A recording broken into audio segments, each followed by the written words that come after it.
Hello, beautiful one. Thank you for being here. You are very beautiful. Your presence is beautiful. Thanks for your presence. And now I'm going to share with you some wisdom of Jesus that is going to help you, me, and everybody on our life's journey. So, to start with, first I tell you the bad reason to leave somebody. The bad reason to leave anybody is this, that we feel that that person is bad, even if with all the fact, with all the evidence, if we feel that person is bad, yet this trap of judgment, if you go into the psychology of our consciousness, you will find that the bad thing attracts us most, and we will remain always attracted to that person whom we feel is bad.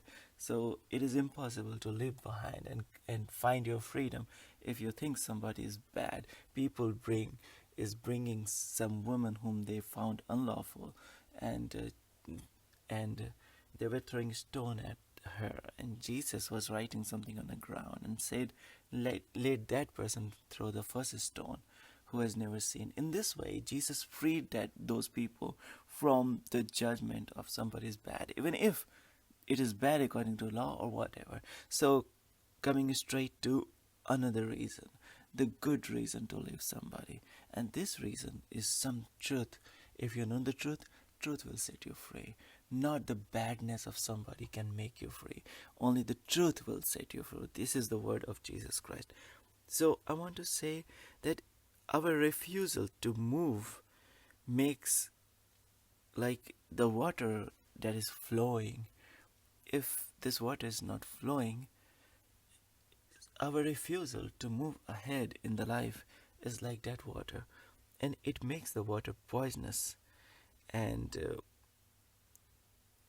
we become deemed to be a villain in people's eyes, even if we feel victim and we stay in one state of life, because it is the sad people who spread more sadness in the world. There is already so much of sadness in the world, and we can contribute a little to spread some fragrance of joy in the world. And it is impossible if we do not move ahead. If we remain stuck to somebody, then this water is going to become poisonous. Even if we feel like abandoned child, and we sometimes want to protect ourselves, and it is like the animal in the forest who has no one to turn to. They uh, they come to attack other people who come too near them. Even if you or we don't have such nature, yet in any organization, the rules and regulation that guarantee our self-image, it is like some cocoon in which we get entangled and we refuse to move on. Like a silkworm makes the cocoon and it stays there. Even if there is a way out, it doesn't go out. His body gets rotted and dies there. And when we make such cocoons some image of us or of somebody else, then we give our own terms, and strangely we start to feel safe in this old familiar way of dwelling on somebody, and we resist any attempt to make us cross over to new unfamiliar way. That's why Jesus says, lift up your eyes, because somebody has got us stuck in our eyes. But we lift up our eyes, and when we lift up our eyes, then we realize the world is constantly changing.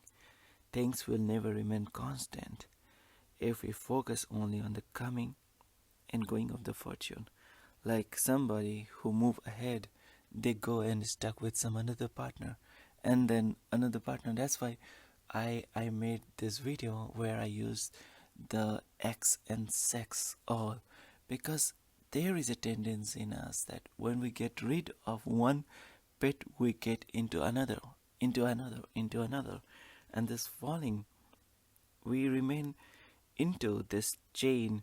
When we find a new partner, what happens? We become anxious, we become joyful, and then when it doesn't work, we become frustrated. But on the other hand, there is something more up than other people who come in our life and go away from our life. There is something more that if we focus on learning with every rise and fall and contemplating what changes that is happening within our own soul, then we will keep growing and generating this internal power rather than depending on the external power of some other person. Here, Jesus meets a woman at the well. She had in relationship with 5 men, and she is not yet tired of it, or maybe it is the obligation of the society or what of that time, that she is now with some other person and who is not her husband. And Jesus helps her to get out of this. Like, and Jesus is speaking of this internal thing that I shared with you, that instead of meditating or instead of getting anxious with a new partner, or frustrated with your old partner, with your ex partner, or anxious with new partner, or finding the like Jesus said that the water that you will give me. Jesus asked that woman at well water to drink, and Jesus said the water you will give, it will make, this water will make people thirsty again. Because no matter what sex or joy you get from a new partner, it will make you thirsty again. But here, when you contemplate, because you have experience in your life, if you have experience in your life, you contemplate that what was there that was always with you, no matter who was in your life and who was not, it is you. And when you search inside, you'll find this internal energy. What Jesus says, that the water that I will give you, it will make into you eternal spring. And this is the water of nectar. It's what we needed is to contemplate on all the changes, and in the midst of one change that is not changing, it is you. It is the beauty that is inside you that believes in love. And focusing on that, we reach to that source of the river of joy, of eternal bliss. And it is possible. Otherwise, why I'm making this video? It is possible.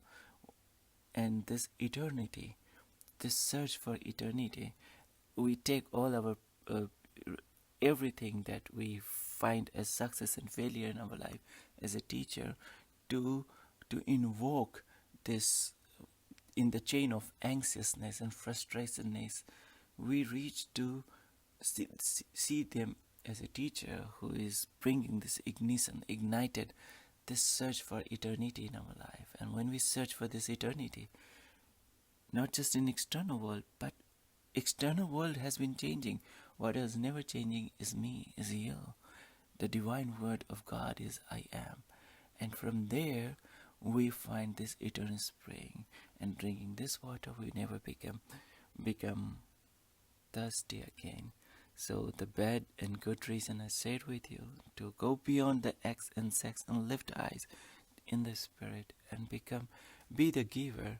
Then you will not need to take water or love from your partners, but you will be the person to give the love. And when you become the giver, then you become the controller. You get the kingdom. You become the ruler. And in your kingdom, there will be the home with many rooms. And there will be room for everything that you agree, you disagree. In a good relationship, there must be a room for disagreement too. So I shared this video with you, and I'm feeling very happy that I have been some help to you to share this wisdom of Christ, where he says it is only truth that can set us free, and truth is something that is eternal. Thank you so much. May God bless you.